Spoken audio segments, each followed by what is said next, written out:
Hello everyone, it's Ravi from the Royal Pharmaceutical Society and I'm back today with one of my COVID-19 updates for pharmacy. Before I go into my update, I just want to say a massive thank you to every single member of the pharmacy family currently working on the front line to support the public during these really challenging times, particularly coming off an extremely busy Easter bank holiday weekend.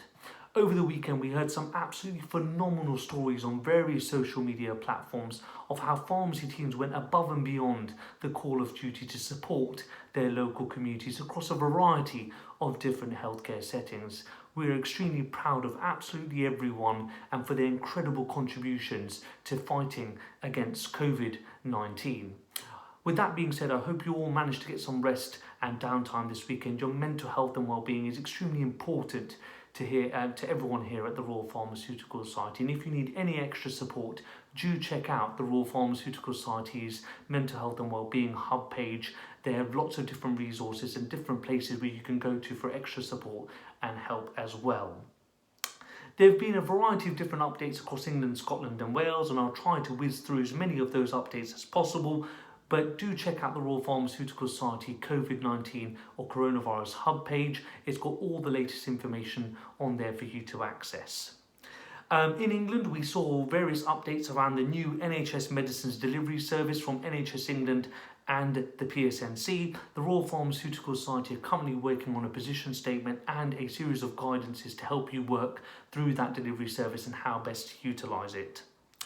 We've also received some confirmation from NHS England this morning that all pharmacy teams are to be included within the COVID-19 testing for frontline NHS staff. There is apparently going to be further news on that coming out this week, and as soon as we have that information, we will relay how you can all get involved and as part of that testing program as well. We know there are a significant amount of workforce capacity issues currently happening on many pharmacy frontline staff, and COVID-19 testing for you and your teams that are currently self-isolating or unwell is absolutely needed as urgently as possible. So we're going to keep putting the pressure on and make sure we get clarification on that as soon as possible.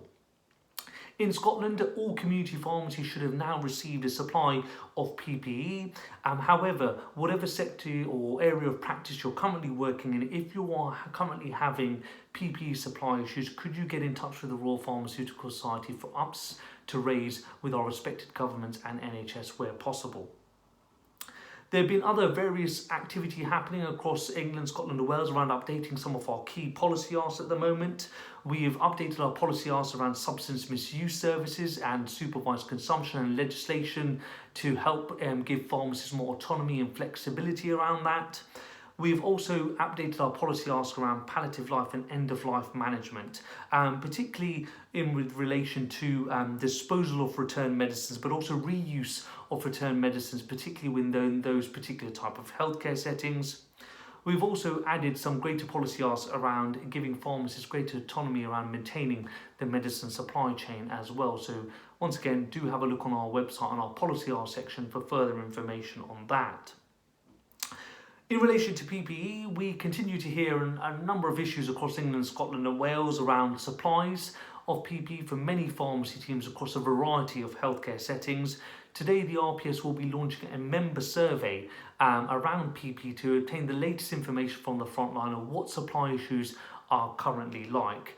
That survey will be in all newsletters that will be going out today for members to be able to access. It should take all of 2-3 minutes to complete that survey. The more data and evidence we have around PPE, the stronger our calls are from government and our NHS across England, Scotland and Wales. So do take some time out to complete that survey. It will definitely help with some of our conversations that we're having with government and the NHS.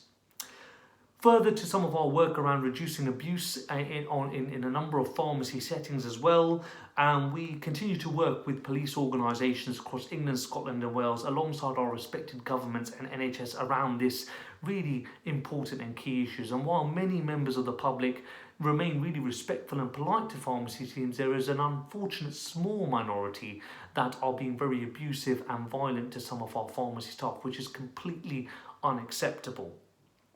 We have confirmed that all pharmacists and pharmacy team members will be covered under the provisions of the Assaults on Emergency Workers Act 2018 in England and Wales. This legislation enabled judges to apply quite severe sentences to those who are found guilty of any physical abuse or attacks being made on any key emergency workers. And as I mentioned earlier, that will include pharmacists and their support teams. While this legislation is for England and Wales, there is work that's currently happening in Scotland law that will also protect pharmacy teams against this type of behaviour as well. And RPS Scotland are working really closely with government and NHS organisations to ensure any of that work is being reported and actioned as soon as possible. There are a number of different key updates currently happening from the Royal Pharmaceutical Society, new content, educational material, new guidances and support resources on the RPS website. Some of the things that are currently happening within the next couple of days: there is a critical care webinar for all healthcare professionals that will be available for you to register on for this evening. There are also a number of different educational content that's already on the Royal Pharmaceutical website, previous webinars, information on paediatric care and COVID. There's also information there on electronic repeat dispensing for you to get interested in and do some reading on as well. There are a variety of podcasts around COVID-19, from new evidence-based treatments, new approaches to medicines in relation to development of vaccinations or the management of COVID-19. We've got also an updated FAQ section on home testing for COVID-19 as well, and what the RPS looks at, looking at the evidence around it and where to best apply that evidence. We also have some new guidance that we're currently developing around handling and disposing of returned medicines, which should be up in the next couple of days or so. And we also are developing a number of resources and guidance for pre-registration pharmacists that will be published on the RPS website later this week. That's the key updates from me today. Once again, thank you all for all your incredible work on the front line. I'll be back again on Friday for a new update. Thanks once again. Bye.